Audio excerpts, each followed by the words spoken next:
give love a bad name.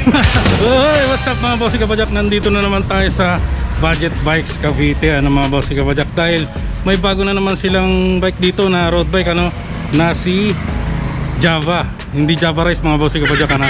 Kung hindi Java road bike to. Latest na road bike to mga bossy kabajak ngayong 2021. So sana masama niyo po ako ngayong araw, ano, sa ating pagbabike check dito kay Java road bike. Siyempre alamin na din natin ang price and specs nito mga bossy kabajak, ano. So sana masama niyo po ako ngayong araw, ano. So kung hindi pa po kayo nakasubscribe sa ating channel mga bossy kabajak, is paki-like and subscribe na rin yan, and hit the notification bell para ma-notify po tayo sa upcoming videos po natin. So tara, let's go!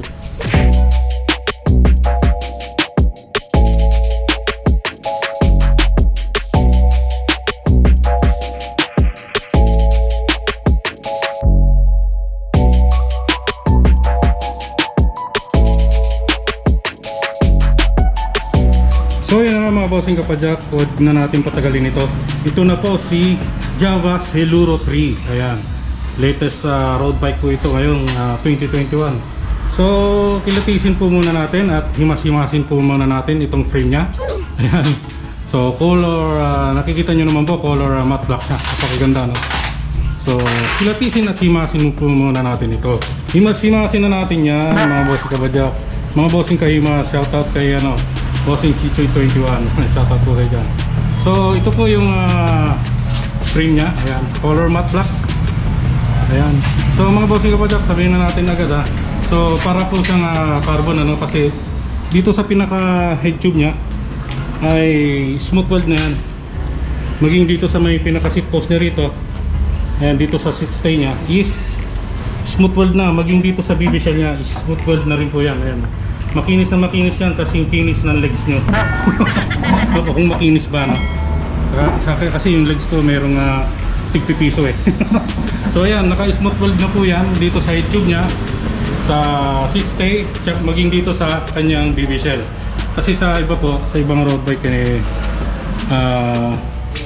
smooth weld yung seat stay tsaka dito sa head tube nya, pero yung sa mga BB shell sila is hindi pa smooth weld. Pero ito smooth weld na yan. Yan, kitang-kita, walang daya.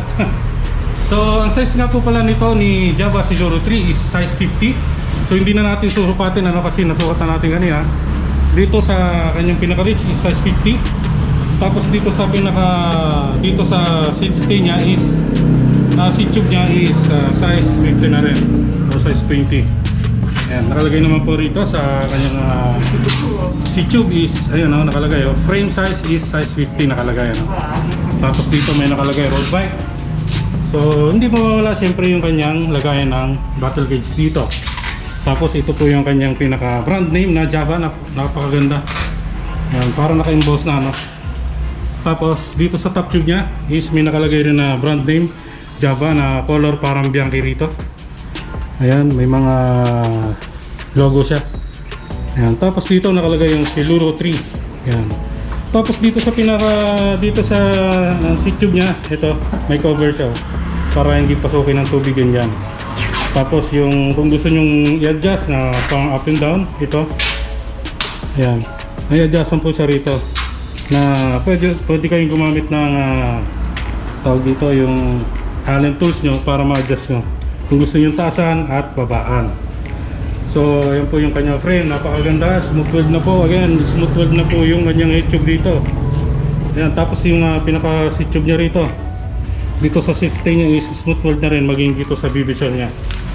So ayan na nga. Siyempre, naka internal cabling na po yan. Dito sa down tube nya is nandito yung kanyang brake. Tapos yung kanyang cablings dito is naka Jaguar na. Ayan, alam naman natin pag Jaguar yan, medyo mamahalin yan. Pero mamaya alamin natin yung price nitong ni Java Celuro 3. Napaka-steep pero again, mura lang siya, affordable. Tapos dito cablings nya sa down tube nya rin nakalagay. Yan, dalawa, sa RD nya at sa brake. So ayan na nga ang kanyang frame, napakaganda mga boss. Tignan natin kung ano pa yung mga nakalimutan natin i-frame check dito, ano. So ang dropout niya mga bossy kapadyak is naka quick release na yan. So naka aerodynamic design to, ha. Tingnan natin. Ayan, nakalagay, oh, aluminum high-end technology. Tapos naka aerodynamic shape na yan. Tapos super quality frame construction yan nakalagay. So kung titignan nyo, para siyang carbon. Kasi naka smooth weld na lahat yan mga bossy kabajak. So ayan. So yung material na ginamit sa kanya mga bossy kabajak, parang T800 na, ay hindi pala, ano pala to kasi aluminum. So yung ano niya lang pala, so yung fork niya rito na rigid is carbon. Ayan o, yun pala yung T800 carbon, sinasabi ko kanina. Yan, syempre naka ano na to mga bossy kabajak, naka disc brake na yan. So ayan po yung kanyang frame, naka aerodynamic na or naka bladed design. Ayan, napakaganda. Tapos dito may nakalagay S3 Java rito. Yan, napakaganda mga bossy kabajak. Tapos yung tire clearance niya rito is maluwag pa, kasi ang gulong nito is 25C. Mamaya dadating tayo sa windshield niya. Siya nga pala mga bossy kabajak, may dalawang available colors ito, no? Isang white and isang matte black.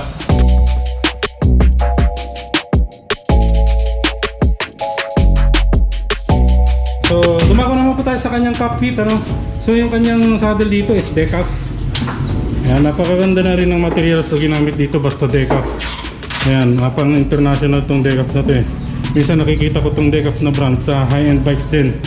So heart shape ay may parang tinusok lang siya rito ng daliri. Heart shape siya, may kanal dito, walang labasan ng utot. Mamaya na itong price na to. Para may thrill syempre. So mga bossy kabajak, yung railings niya rito is ano pa yan, kalimitan is steel yan. Ayan, dumidikit.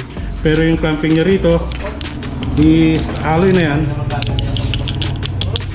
Tapos yung seat tube niya rito is alloy na rin. Ayan. Pero ano to mga bossy kabajak, yung brand nito is ano na rin, decaf. Ito po pala yung ano niya, yung mga gantong logo is decaf. So ayan na nga. Yung seat tube niya siyempre naka bladed design na rin. Siyempre bladed design na rin po yung kanyang frame, or naka tawag dito aerodynamic design. Yan, nabubulol tayo. So ayan na nga.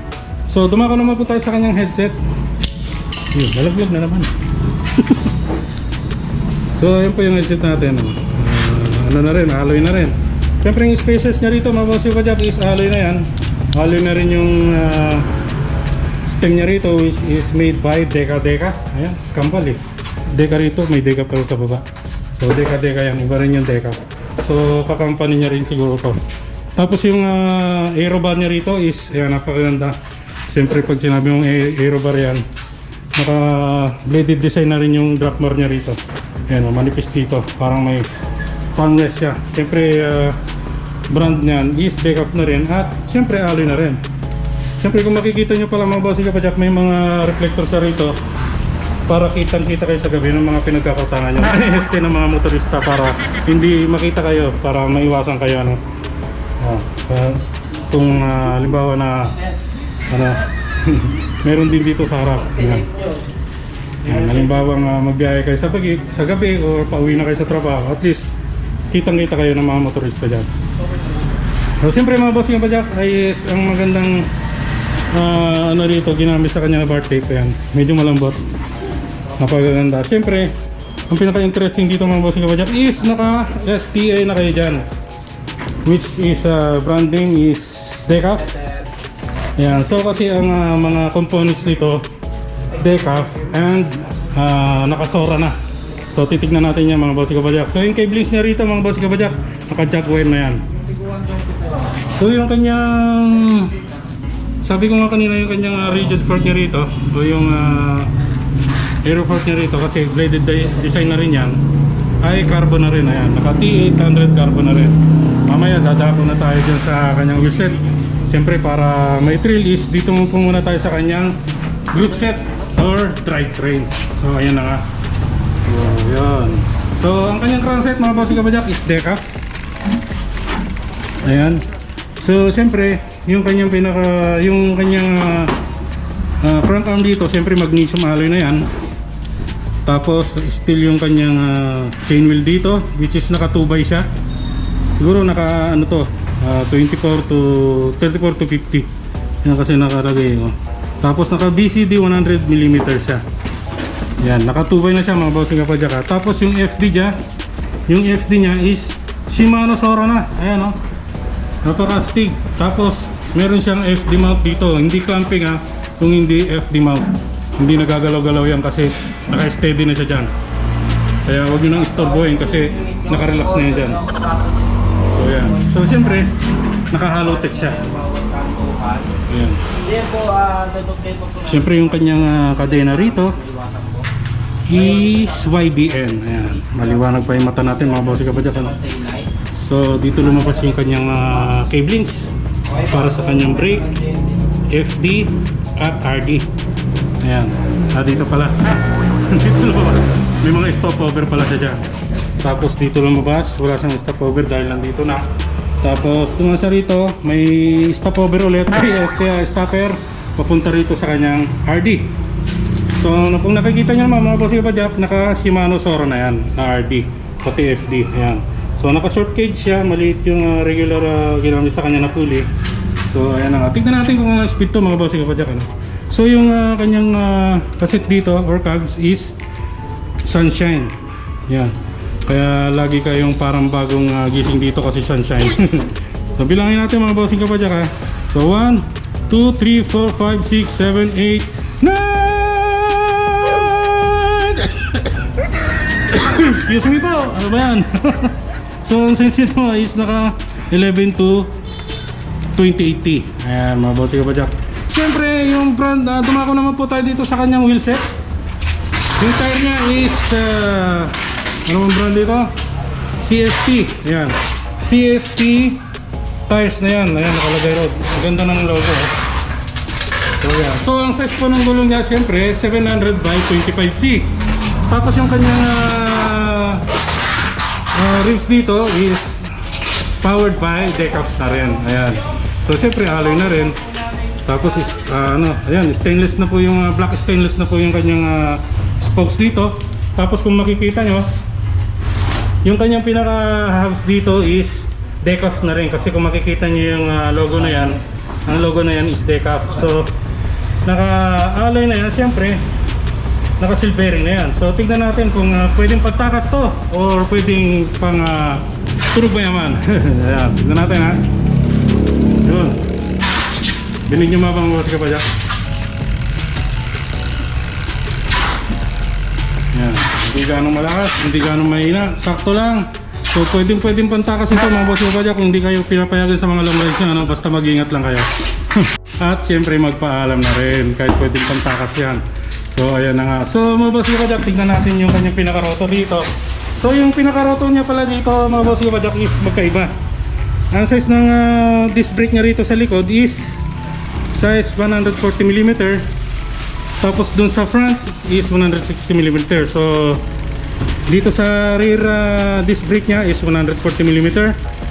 So front is 160mm. So ayan na nga. Siyempre quick release. Tapos ito po yung brake caliper nya. Siyempre ano na rin yan, decals na rin. So ayan na nga. So ayan na nga mga bossy kabadyak, wala na ba tayo nakalimutan? So ayan na mga bossy kabadyak, kung nagustuhan nyo po itong si Java S3 or Java Siluro 3 is nagkakahalaga lang po ito na 28,800 lang yan mga bossy kabadyak. May less pa yan. So tama po kayo nang narinig mga bossy kabadyak. Si Java Siluro 3 ay nagkakahalaga lang ng 28,800 lang yan mga bossy kabadyak. And less 1,000 na rin siya. At with 5 freebies ng gloves, tube mask, chain guard, tail lights, and arm sleeve. At saka mga bossy kabadyak, and naka 3-day sale sila ngayong September 15, 16, 17, and 18. Kasi malapit na ang Pasko mga bossing kapadyak, ano? And less 300, 500, and 1,000 sa magugustuhan nyong bikes, ano mga bossing kapadyak, ano? Shipping nationwide na din si Budget Bikes Cavite through Shopee. Link in the description area natin mga bossing kapadyak, nakapin comment na din. So kung hindi pa po kayo nakasubscribe sa ating channel mga bossing kapadyak, is pakilike and subscribe na rin yan mga bossing kapadyak, and hit the notification bell para ma-notify po tayo sa upcoming videos po natin. So ang number 1 mga bossing kapadyak is ride safe and God bless us all mga bossing kapadyak.